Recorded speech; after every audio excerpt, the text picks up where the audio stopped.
Good morning everyone. আজকে আমাদের কুয়াকাটার দ্বিতীয় দিন। আমরা আজকে আসলে আমাদের রুমটা ছেড়ে দেব। তো আজকে সকাল সকাল আসলে ঘুম থেকে উঠি আমি আজকে আমার ছেলেদেরকে রুমে রেখে একাই আসলে বের হলাম সকালবেলা আসলে সমুদ্রের যে আবহাওয়াটা সেটাকে আসলে উপভোগ করার জন্য। অলরেডি আমি বিচের পাড়ে চলে এসেছি। আপনারা এখন দেখতে পাবেন আসলে সকালবেলা সমুদ্রের যে ভয়াবহতা, সৌন্দর্যতা। এই যে সকালবেলার আসলে সমুদ্রের সৌন্দর্যটা আপনারা দেখতে পাচ্ছেন। মোটামুটি সকালবেলা অনেকেই আসলে আসে নাই, সবাই ম্যাক্সিমাম লোকে রুমে আছে। তো আমি আপনাদেরকে সকালের আজকে সমুদ্রের যে অবস্থাটা আমি সেটা দেখাচ্ছি।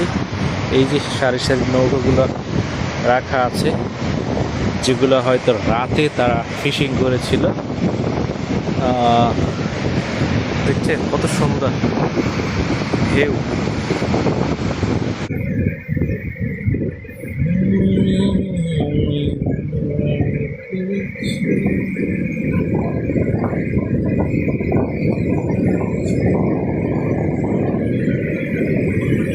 সমুদ্রের গর্জন শোনা যাচ্ছে, আসলে এটা রুম থেকেও শোনা যায়।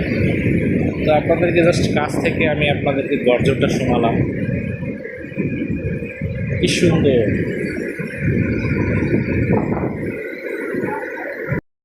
হ্যাঁ, বিচে অলরেডি অনেক মানুষ চলে আসছে।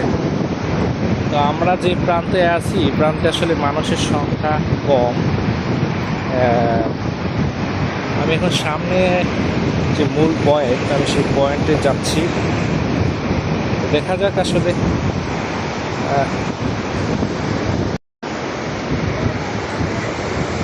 এই যে একটা নৌকা এখন ফিশিংয়ের জন্য আসলে রেডি হচ্ছে এবং সে যাচ্ছে।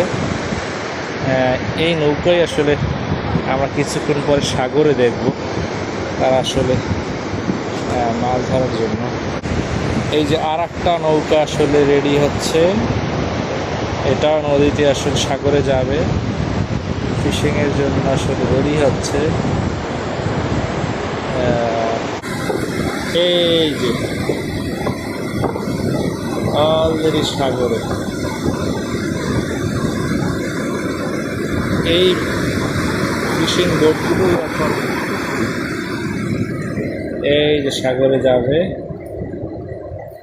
Fishing boat.